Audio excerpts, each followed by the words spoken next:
Hi, everybody. Oh, come on. Hi, Dave. Hi, everybody.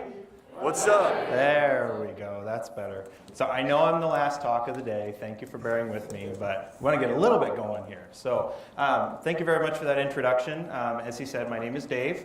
I work for Google. I'm a developer advocate on the IoT platforms team. What I'm going to talk to you about today is a little bit different than exactly what he said, but basically I'm here to talk to you about some of the new IoT platforms that Google has announced recently as of last December. So we're going to talk a little bit about AndroidThings, and we're going to talk about Weve. These are two platforms that Google released recently in the IoT space with the intention of making IoT simpler and more secure for all of you as developers. Okay? So we're going to talk about what these platforms are, how can you get started with them, and all that good stuff. All right, so let's start with AndroidThings. So just curious, how many of you have heard of Project Brillo?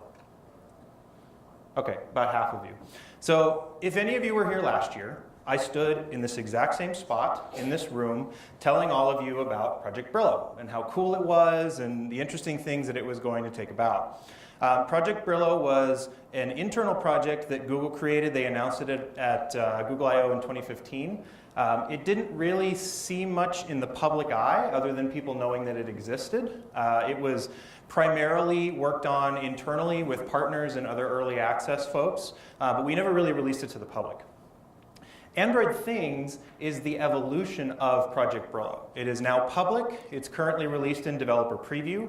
So you say, okay, well, what is this Brillo thing? What is it? And like, you guys just keep throwing names out at me, and I don't understand what's happening here. So Project Brillo turned into AndroidThings. Okay, so that's sort of the progression here. It's not like we threw that away and invented something new. This is just sort of as we're moving in. But this is now a public product. It's in developer preview. And we'll talk more about sort of what's in it, how it works, and how you can play around with it here. So AndroidThings is just sort of an extension of Android into yet another form factor. Right? So Android is no stranger to being modified for various form factor purposes. Right? We started out with Android on mobile, but then Android was extended to wearables with Android Wear. We had Android TV, and then we moved into Android Auto, and now we have AndroidThings. Right? So this is really just taking the Android platform and modifying it slightly for a new form factor. In this case, the form factor is just IoT or embedded devices of some kind. And so what that means for you as developers is that those of you who are familiar with Android, how many of you have done Android development? Okay, quite a few of you. Those of you who are familiar with the Android stack, you can use all those same skills in this new form factor, right? So we're trying to enable development and simplify that process for you by allowing you to leverage the things that you already know in a system that you're already familiar with, okay? So the primary goals of something like AndroidThings is to simplify the development process, accelerate your ability to get products from production, or from prototype into production. Okay, and we'll talk about a number of different ways that we're trying to help you do that. So the first is just with the development stack. Right? We want to use AndroidThings to allow you to develop your embedded solution or your IoT solution with the power of Google behind you. Right? AndroidThings is a fully fledged Android operating system, which means you can use, and in your development, the full Android SDK available to you. Right? The connectivity stack, the UI toolkit if you have a display. You don't have to have one, we'll talk about that. The features for all the system services that you're familiar with in Android are available to you with a few caveats, and we'll talk about those, to develop an embedded or an IoT solution. This also means that the tools you're familiar with, so things like Android Studio, you can use these tools to develop your apps. You can use them to develop, deploy, and debug the same way that you do on Android Mobile or Android TV or any other platform based on Android today. Okay? So all that same functionality is available to you. In addition, we also support all of Google's services and bring those to you as well, right? So this is Android. We have Play services for Android running on the AndroidThings device. Now it's not a full version of Play services like you might expect on Android mobile, but the majority of it is there. I would urge you to go look at our documents, and I have links to that at the end if you're curious about which Play services APIs are enabled versus which ones aren't. I won't get into that too much detail right now, but the majority of Play services is available on the device as well, so that you can use those APIs there. as well as all of our well-known cloud services. You can use Firebase real-time database, messaging, all of that stuff, and the Google Cloud Platform as well, right? BigQuery, things like that. All of that, they are supported on Android, and there are APIs and client libraries that already exist for these things, and you can use them as is because this is the same thing. It's just Android running in a new platform, in a new form factor. Okay, so you have all of those development resources available to you to build these applications. But we don't just want to help you write code easier. There's more to developing embedded solutions that there are more problems that you have to solve. And one of those biggest problems is actually deploying this out into the world, right? Unlike with, say, mobile devices where you're just sort of one app among many on this device, most of you building solutions like this are actually building the devices themselves. Like you are shipping hardware into people's hands, and then you're now responsible for keeping that up to date and making sure that any issues associated with software updates or security vulnerability patches and things like that, those have to make their way to the devices as well. And that's a big problem, right? How many of you were just in the security panel? Yeah, a couple folks in there. Like security in IoT is a problem, and often that starts with the fact that the IoT devices are not built on tested, proven stacks. They're all writing their own, right? And in addition to that, they're not thinking about all these problems like having to update things in the field and do that whole thing securely.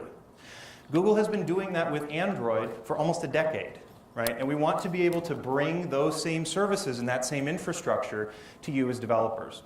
So in addition to just the platform itself on the device, AndroidThings also helps enable you to build a system that allows you to deploy securely to these devices in the field OS updates as well as app updates, and it pretty much happens automatically for the most part. Right, so there's a developer tool that I'll show you a picture of here a little bit later called the IoT Developer Console.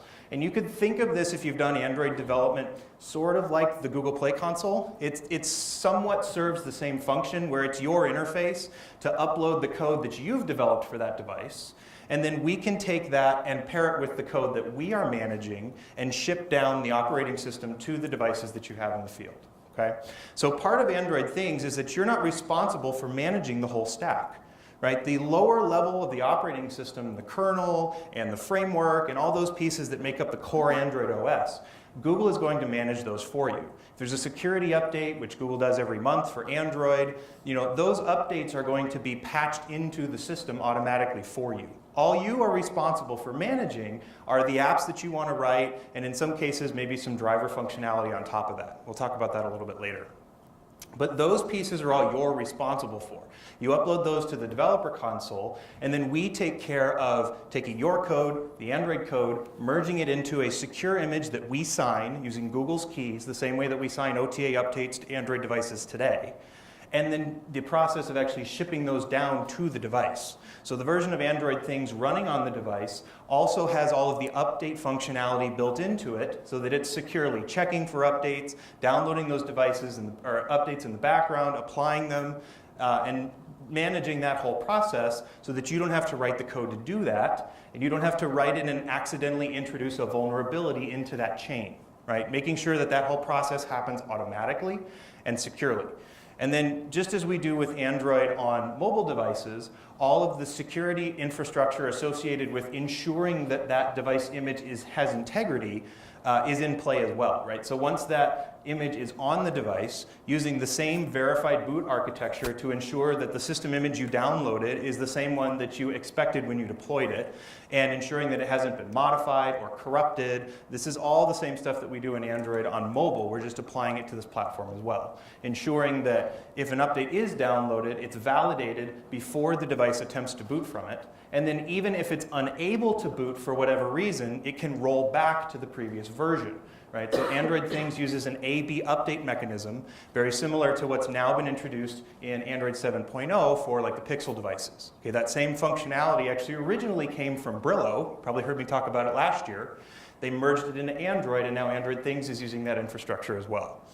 Okay, so all of that stuff that Google has learned and uses to deploy Android to devices every single day is now being used in AndroidThings to make sure that you can deploy your OS updates and app updates to your embedded devices in a secure and easy fashion.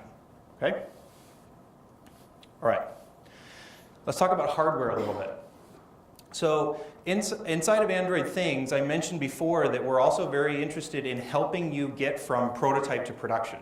And a lot of that are the things I talked about already, the software development cycle, managing updates and deploying these things down to the devices, but there's also the hardware side of things, right? So at some point, you have to actually build a device, okay? And this is another, I don't want to call it a pain point, but it can add complications to the development process, right? Especially for folks, like probably most of the folks in this room, who are predominantly used to developing software and not necessarily laying out a circuit board, okay? So what we've done in this arena to simplify this as much as we can is that AndroidThings relies very heavily on what we call a SOM architecture. SOM stands for System on Module. And if you just look at the images that I have up here, I'll give you an idea of what I'm saying. So AndroidThings today in preview is supported on 3 hardware platforms. The Intel Edison, which is the one up at the top, the NXP Pico, which is the one at the bottom, and the Raspberry Pi 3. Okay, now Raspberry Pi is kind of a special snowflake. We'll set that off to the side for a second and talk about that in a minute. But for now, what you'll typically see as a theme with the platforms we support now and those that will be coming in the future is that they all have this SOM architecture. So what that means is the core computing element is a very small module. And then when you buy one of these development kits, that module is stuck onto a larger board. And that board is what makes it easier to work with. It allows you to connect wires to the inputs and outputs, power it, and work with the system a little bit more easily. But you wouldn't necessarily ship this large thing in a product. Instead, you'd want to take that module, embed it onto another board of your own design, and put that in whatever product you're building. Now, why is this important? The SOM, or the System on Module, typically takes care of all the really hard stuff when it comes to hardware. All of the high-density things, the CPU, the memory, the wireless communication, the Wi-Fi and Bluetooth, and all of that, that's on that module. So when you go to do whatever your product design is, the only pieces of hardware you have to focus on are the individual peripherals that make up your application, the LEDs you're connected to and the sensors and other things like that. It greatly simplifies the hardware development of the board you have to make. Okay? And that also, just in general hardware terms, those are much easier things to build. It's very difficult for me to sit down and route all of the connections that go to an Intel CPU. But I can route a couple connections to the LEDs and sensors. Those are pretty easy, and there's not a whole lot of requirements around what goes into those connections. So it greatly simplifies the development that you have to go through when you're actually going from your development kit to whatever your final product is. Okay? In addition to that, on the software side, Google, all of these sections that I described to you earlier about the core OS that we manage for each of those boards, we refer to that as the BSP, or the board support package. If you've done embedded for a while, that's probably a term you're familiar with, right? But as I mentioned, we manage that BSP, and the BSP that we've developed for these boards targets those individual modules, not whatever developer kit that you buy. Which all that really means to you is that when you buy the Edison developer kit to prototype whatever your system is, and you write the software on that kit, moving the module from your kit into your design doesn't change any code, right? Because everything that we've done from our layers of the system all the way up to your application is portable from one design to the other because we target those modules instead of the greater kits.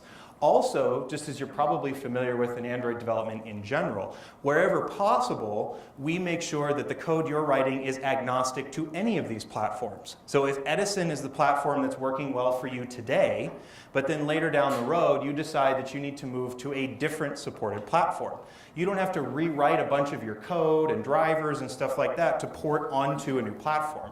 As long as it's supported by AndroidThings, your code works from here, over here, and any other platform that we support. Okay, so it's portable across the hardware as well as from your prototype up into production. All right, so let's talk a little bit more about the actual developer-y stuff that you guys are probably interested in. Let's talk about the SDK and what you can actually do to work with it. So a lot of you who've worked with Android have probably seen a diagram like this before. This is just a stack of the system.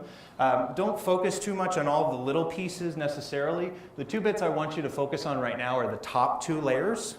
So that is the application layer. This is where the applications that you as developers write today, whether it's a mobile phone or an embedded device or whatever, they live at that layer. And then underneath that, we have the application framework. These are the Java APIs that you as developers interact with, the system services, alarm manager, activity manager, etc. Right? So if this is what Android looks like, Android in traditional sense, such as Android on a mobile device, this is effectively what AndroidThings looks like. Okay, so an AndroidThings image is completely stripped of the application layer. Right, the applications that you would typically find on your mobile device, the launcher, the contacts app, the calendar app, all of that, that's not necessary. Right, because this is intended to be a device where the only application running on it is yours. So all these other applications that you would typically find in Android, those are gone. Okay? And small surgical pieces of the Android framework are also removed. Now, the majority of the framework is still there, but there are a few specific elements that have been removed for a number of different reasons. And probably the two that I want to highlight the most are the System UI functionality and the Runtime permission functionality. Okay? So System UI, if you're not familiar with Android, those of you who are Android users or developers, you look at your Android phone right now, you see a status bar at the top, you see some navigation buttons at the bottom, you pull down that bar and you got all your notifications. All of that stuff is managed by an app called System UI. And System UI has been removed from AndroidThings. So all of those pieces of Chrome that you would typically see on the Android display are not there. So if you are using AndroidThings and you are using it with a display, then you can use it in such a way that your app is the only thing on the display. It takes up the full real estate. There's no other System Chrome on there. Okay? That also means that system APIs like notifications aren't enabled, right? Because there's no place for them to show up. Okay? So at least for right now in developer preview, notifications are one of the APIs you cannot use. The other piece is runtime permissions. So because displays are effectively optional in AndroidThings, we don't necessarily have a way for a user to see a permission dialog and interact with it. Okay? So what we've done is inside of the AndroidThings ecosystem, applications running on those devices are granted all permissions at install time, similar to the way they were prior to Marshmallow. Okay? So all app permissions that an application on a Things device requests are granted when the app is installed, or another way to think of it is at boot time when the device turns on, instead of having to deal with Runtime's permissions dialogues. If you call permissions APIs inside of AndroidThings, those APIs will pretty much always just return to you, yes, you have this permission. Okay? Those are the two big changes. Now, in addition to the changes in the existing framework, we've added some new APIs to AndroidThings specific to interacting with hardware. So this is not technically part of the core Android SDK. I would refer to this as the AndroidThings support library. But essentially, if you're developing for AndroidThings, one of the things you're probably wanting to do is integrate with additional peripherals on your board. Maybe it's a sensor, some LEDs, something like that. So we've added APIs at the Java layer to be able to allow you to work with those types of peripherals using GPIO, PWM, I2C, SPI, and UART. Now, if everything I just said is a foreign language to you, I would ask you to go look at our documentation and you can learn about what these types of interfaces are. Effectively, they're just low-level interfaces that are industry standard for communicating with these types of peripherals. So you can buy a temperature sensor from SparkFront or Adafruit, and you can communicate with that sensor using I2C, for example. It's just a serial port type of thing. So we've added these APIs to allow you to interact with that from your Android app along with all the other stuff you might be doing. Okay? So we've reflected those up so that you can interact without too much additional code. Now, in a lot of cases, that may just fine. You might want to just write the code to interact with your peripheral, and that may be all you need. But we've also added a new set of APIs that we call the user driver APIs. This allows you to take whatever peripherals you might have connected to your board and, where appropriate, bind that data into the Android framework. Okay, and there are three primary categories where you might do this: the input system, the sensor system, and location or GPS. Okay? So, for instance, we use GPS as an example. All of the platforms that we support today do not have an onboard GPS chip. So if you wanted to build GPS location into your product, you would have to have a GPS peripheral wired into whatever your final product is and connected over probably a UART or something like that. But let's say that you want to take full advantage of Android's location framework, right? Android gets location not just from GPS, but also from network sources, and it can fuse that data together to give you very high precision location. In order to allow Android to do its job, you have to be able to bind the data from your GPS chip into the location manager, into the location service. And that's what these APIs are for. In cases where you are adding hardware that supports this and you would like to take advantage of that, you can write some additional code that says, I got the data from the GPS chip and I'm injecting that into the framework so that it can do whatever it needs to, and I actually get my updates through Location Manager or Play Location Services, whatever you're doing today, right? So it's an additional layer that the data could feed into these APIs instead of directly into your app, or both. Now, in addition to that, these first two pieces are in that support library that I just described. In addition to that, to sort of help people get started, we've also open sourced something on GitHub that we're calling the Peripheral Driver Library. So you go to github.com/AndroidThings, and that's where all of our samples are, as well as some of these drivers that we've provided. And the driver library is essentially taking these other two elements for common peripherals that you might find in the community. These are things you can buy from SparkFront, Adafruit, stuff like that to get started. You can buy these accessories, pull the driver down directly from our repository, or these are actually hosted as artifacts on JCenter, so you can just add them as dependencies in your app, and start interacting with the 7-segment display, temperature sensor, all of the various peripherals that we have listed there. And we're going to be adding more peripherals to this over time as well. So you can see the list we have now, and we'll continue to expand that over time. Okay? So this is sort of the simplest way to get started, and then as you start to get deeper into it, you might move back into these previous layers. All right. So that's the green slides. That's AndroidThings. Now we move to the blue slides. Let's talk a little bit about Weve. So AndroidThings, I'll just put a quick cap on this, but AndroidThings is a fully fledged Android operating system, right? It is intended to run on a hardware platform that is capable of running Android. That is a significant hardware ask, right? If you look at the hardware capabilities of the platforms we support, things like the Edison and the Pico, et cetera, these are, dual core, quad core processors, a gig of RAM, these types of systems, right? So AndroidThings is something you're typically going to use in an application where you need that level of intelligence out at the edge, right? Either you need it there because you want to be able to do some high performance computing even if you're not connected, right? Sort of an edge computing type scenario. Or if you just need that to process whatever the incoming data is, maybe it's high bandwidth audio or image processing locally from a camera, stuff like that, okay? For lower class systems or more basic types of systems, you might be using different platforms in various forms, right? So AndroidThings is not necessarily going to serve all your IoT needs. It's for that very specific class of hardware.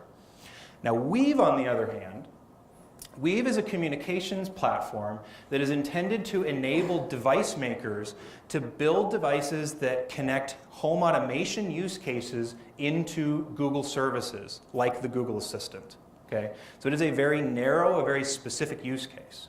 Okay? But Weve is essentially a three-pronged platform, and we'll look at all of these pieces here, that allows you as a maker of a device to build a device for the purposes of home automation, and build that device in such a way that it is automatically connected to the Google infrastructure, to Google services, to Google Assistant, things like that. Okay? So that consists of the device SDK, a cloud service, what we call the Weve server, and we'll look at some of the developer tools as well. So on the device side, Weve as a protocol or as a platform defines a local device library we call libiota because it's very small and lives on the actual devices. It currently supports three primary platforms. It supports the Marvell microcontroller, the MW302 series, a Qualcomm microcontroller, which is the QC4010, and we have what we call the host platform, which is essentially just a version of it that you could run on any embedded Linux distribution. Okay, so Raspberry Pi, Pi 0, Pi 3, things like that. Okay, so libiota running on the device basically provides this predefined set of what we call schemas. So there are schemas for all these different device types that you might be implementing. You want to build a smart light bulb or an electrical outlet, a television, a light switch, or an HVAC controller. Those are the 5 schemas we support today. Okay, and we'll be adding more to this over time. That's just what we launched with initially. And each of these schemas basically defines a set of components and traits associated with what that device should be comprised of. Okay? And then Weve is responsible for basically managing all of the state and the commands associated with that device. So the schema defines the properties, you could think of it that way. And all of those properties, you would use the libiota or the Weve library to change that state and react to remote changes in that state. And Weve keeps all of that synchronized with the cloud. Okay? And we'll talk about that side of it in a minute. So we've got these schemas and components and traits, and then each one of these traits defines what those individual properties are. To give you just a quick example, this is essentially what that would look like for the wall switch. So the wall switch device schema has 3 components: a device, a power switch, and a dimmer. Okay, and the dimmer is actually optional. The only 2 traits or components that we have to have is device and power switch. Device is just sort of like a metadata value. It has things like the unique ID of that device, perhaps the location in your home, a name for it, stuff like that. So just a bunch of metadata about that instance.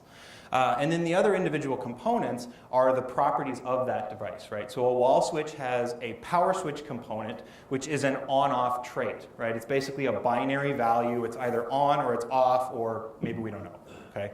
So all that information and how that's defined is wrapped up in that trait definition inside of the schema, okay? As well as the commands to change that state, to turn it from on to off, etc. And then the dimmer, which is a brightness trait, is more of a like 0 to 100%. So it's more of a floating type value. Okay? So the schemas themselves and the different types of traits, there's 20, 25 different types of traits defined today. All of those things are defined by Weve for your use in defining these types of devices, however you might be building that. Okay? So these are typically much smaller devices. This is microcontroller class type system, right? You know, you're not going to be running AndroidThings necessarily in your connected light bulb. That doesn't make sense, right? But we still want to provide a way for you to enable you to more easily build a connected light bulb and get it connected to things like Google services. Okay? So that's what Weve and in specifically libiota is all about. So then on the cloud side, we have some additional pieces that basically enable you to get these devices online and register them with what we call Weve Server. So Weve is currently a cloud-based platform. Weve does not today support device-to-device communication locally. Okay? All communication goes through the cloud. That may change in the future, it may not. That's the way it is today. Okay? So the Weve server is basically the intermediary for all communication between individual devices. But when bringing these devices online, the other portion of libiota and the Weve SDK is to actually discover these devices, get them connected, and get them registered with this cloud service. Okay? That process is typically handled by an external device. We call it a registration client. It's probably going to be like your computer or an app on a mobile device or something along those lines, right? The mobile device is responsible for discovering devices that you may have just recently turned on. You pulled it out of the box.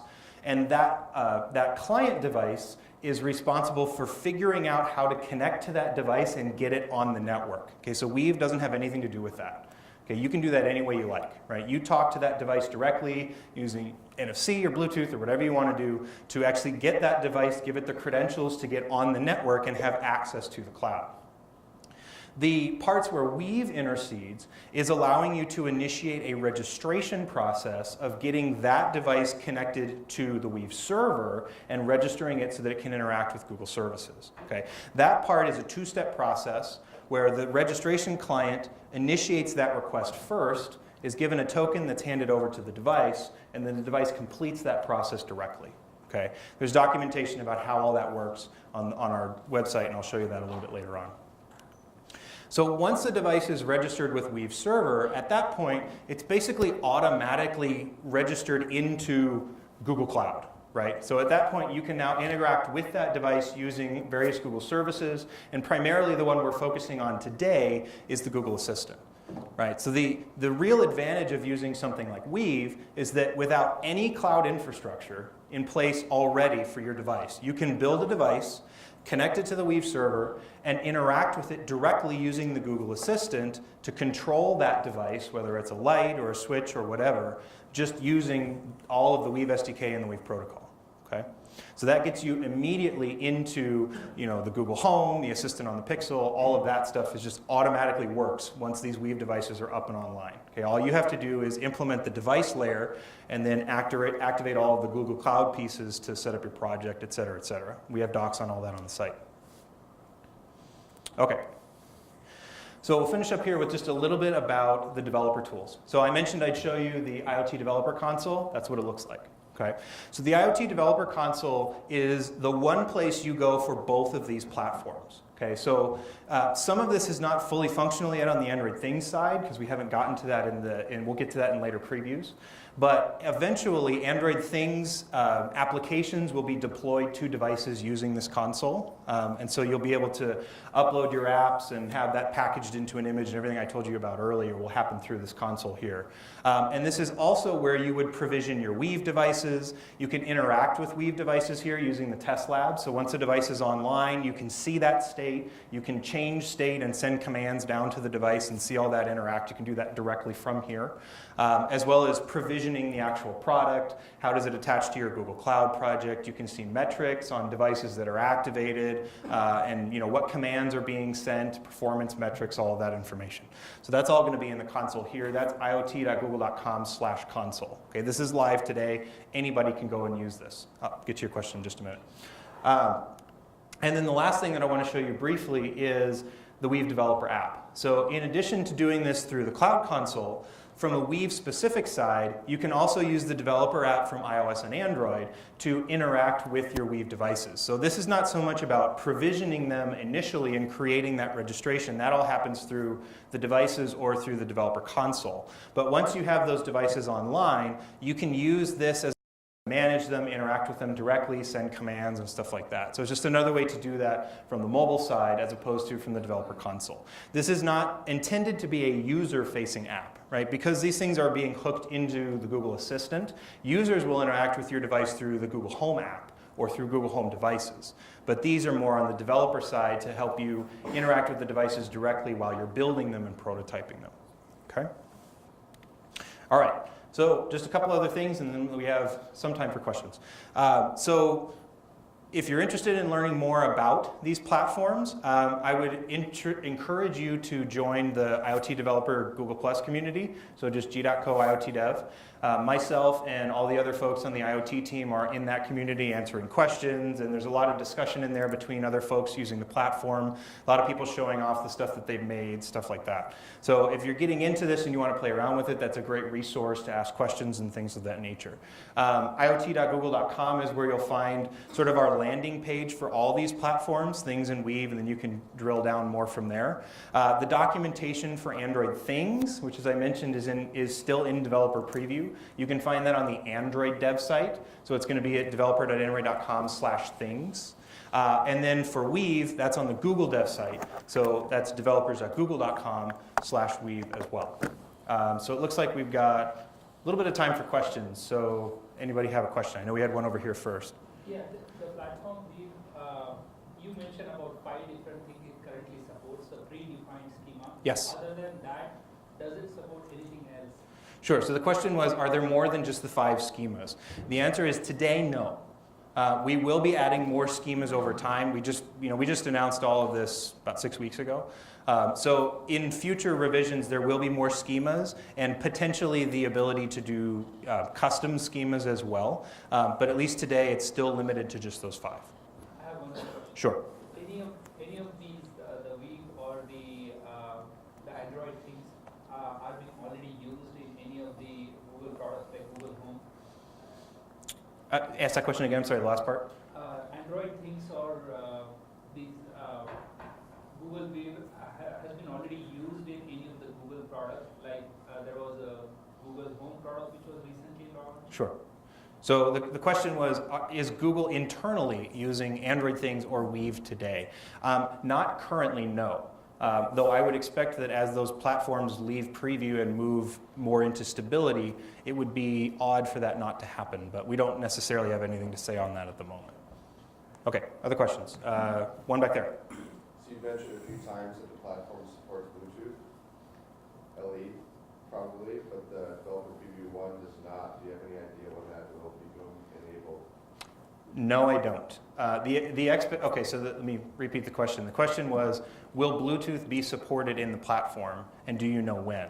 The answer to the first question is yes. Bluetooth APIs will be enabled on AndroidThings. They are not currently enabled in the preview. When will that happen? In a future preview, before we go stable. I can't say when. Would they be equivalent to the Android Bluetooth API? Yes. On mobile? Yes. Yes, the full API stack support is what we expect to do at this point, yes. Okay, yes, question? If I go to buy an Intel Edison board today, how long will Google provide security updates or framework updates for that device? Sure, that's a good question. So the question was, if I buy this hardware today, how long will you support security updates on a given platform? We're still narrowing that down and sort of from a legal sense what we'll agree to do for each version. But essentially the overarching idea is that AndroidThings will be released in sort of an LTS style or a long-term stable release where an LTS version will be shipped, and that particular version we will be applying security updates for a given length of time. I don't know what that time is going to be. And then perhaps when a new version of Android comes out or something along those lines, a new LTS will go along with that and another support contract. So that's how we'll do it. The actual time around how long that will be, we're still working that out. We'll go over here, yes? You mentioned Raspberry Pi support. Yes. Talk about it. What's the difference? Okay, sure. So why didn't I talk about the Raspberry Pi? Good question. So I sort of skipped over it because it doesn't necessarily fit into the model of the other boards that we intend to support. The primary reason why we do support Raspberry Pi is because it's so huge in the community, it would have been ridiculous for us not to. So we do support it, and it's not like it necessarily has limited support or anything like that. I mean, it supports all the APIs. You can use cameras and displays and all that with a Raspberry Pi. So please, if you have one or want to use that to prototype, by all means. But from a production perspective, Raspberry Pi doesn't support the same concept of modular devices. So there's not as easy of a path from building on a Raspberry Pi to shipping a product for tens or hundreds of thousands. So it's kind of it's there for makers in that audience, and we'd love to see you use it there. But it doesn't necessarily fit. A lot of people aren't going to be building and shipping products on Raspberry Pi. They'll probably be using one of the other platforms. Good question. Yes? Kind of along the lines of his question. I was wondering with AndroidThings, that you mentioned a couple of those boards, one of them was manufactured by Intel. Mm-hmm. Let's say there's a security vulnerability with the Wi-Fi adapter on or something like that.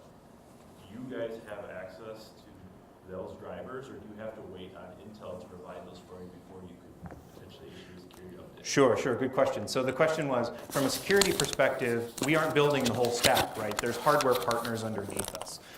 And are we reliant on those hardware partners to provide support for their piece of the puzzle? And the answer is yes, we are. So all of the hardware that we support, Raspberry Pi accepted, is we are actually direct partners with those manufacturers for that reason. So we have contracts in place with them. So the same thing happens. If there's a vulnerability in that driver, it's their responsibility to fix it so that we can update the stack and ship an update out to you. So we partner with them so that we can do that all the way up. It's not like we just picked these because they were popular, and so there might potentially be a gap there. We ensure to cover you all the way down to the hardware vendor as well. Good question. Were there any? I thought I saw one over here. Yes? So you mentioned that Weve is essentially, it's not peer-to-peer, it's cloud support, which Correct. implies Wi-Fi. Can you mention anything about what happened with Thread and the peer-to-peer protocol? Not really. I mean, it's not. There's no plan currently to integrate that into Weve per se. Now that doesn't mean that may not happen in the future, and I don't really have any direct connection with the Thread group to be able to say what they're necessarily doing with it on the side, only how it's related to those two platforms. So at least today, you're probably not going to see any direct connection between Weve and Thread in the foreseeable future that I'm aware of. And then I saw another one over here, yes? So when we upload the application and this custom image gets built, does the image strip out things that aren't going to be used? That's a good question. So the question was, when you build the image for me, will it be as optimized as possible, right? Will you remove pieces that are unnecessary based on my app?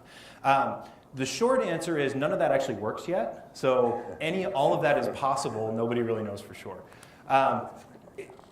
would we necessarily do that? I think there are optimizations that we will be able to do based on certain things, and we will probably try to do that. I don't know that we will do a full introspection of your APK to figure out what APIs you are using and cut out parts of the framework. So it may not be quite as surgical as all of that, but we definitely are, we want to be able to do that, right? So based on the app you provide or the configuration you define, we would like to optimize that image as much as possible based on that information. And just stay tuned for as we do that, we'll be able to learn more about how that works. Yes? So when we're talking kind of from the Edison and Raspberry Pi, that is more like a prototype deployment. And then as we move toward producing the device, are you guys thinking more that it's going to be something like application-specific integrated circuitry that would be deployed, where we would be using like the standard microcontrollers, and that's what this system would sit on? Or am I missing a layer in that chain? Specifically why I'm asking is my lab at work had done some work, and they had a heck of a time moving from the Arduino Raspberry Pis into more specific circuits because of this communication issue that as you scaled down, there was a lack of APIs to pass data up cleanly. Sure. And they ended up running around a lot, but there was never any support through the stack. Sure. Once we left the development side, the circuitry got too specific. Mm-hmm. So let me, to repeat the question, let me see if I can kind of summarize it a little bit better. So the question was about sort of hardware support from prototype side into production.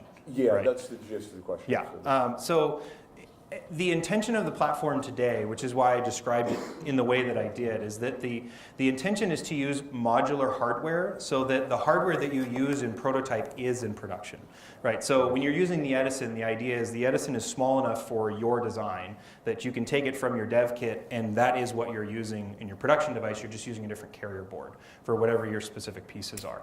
Now, there are some discussions for cost reasons and high volume or whatever about potentially designing ways to flatten that so that it's not a two-board situation anymore, that you're actually taking the guts of, say, an Edison and flattening it onto your design. There are certainly ways to do that, and we're looking at ways that we can enable that to be easier for developers. You could certainly do that today if you had the hardware knowledge to do so.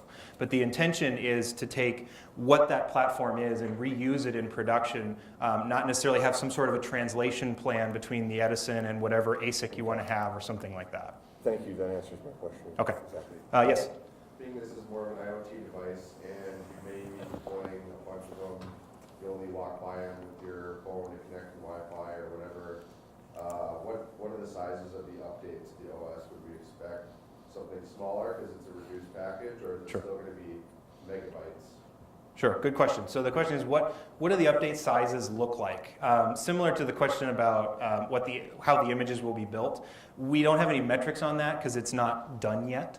But effectively, it's going to work the same way that Android updates work today, which means it's not a full image download every time. It is a delta-based download, just like you get from Google Play and stuff like that. So the expectation is that you won't be downloading full images every time. You'll be downloading deltas, but what do those actually look like?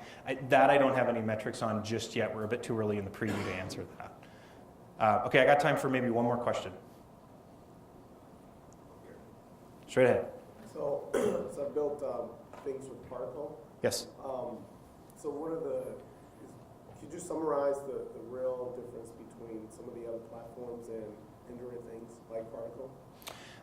So the question is, can you tell me where AndroidThings fits in the ecosystem? What makes it unique? Sure. What I would say is AndroidThings is well suited or targeted to applications or use cases where you need a significant amount of computing power at the edge. Okay, so and I'm not too familiar with Particle or some of the other platforms, but let's just group things together and say things like microcontroller-based platforms, right? Those are platforms that work well in certain use cases at the edge because they're very power efficient. You can use very simple I/O, things like that, but they may not necessarily be suited to do things like local image processing, or you're not going to do an FFT on an audio stream or something along those lines. Like if you need to do those things at the edge, you need the computing power. And so AndroidThings allows you to have that power using a simple development model as well as a secure deployment model to sort of actually get you into production with that. Does that kind of answer that question? Okay, Cool. All right. I'm over time, so, but, any other questions you have, please come ask me. I'm around. I love talking about this stuff, but thank you for your time, everybody.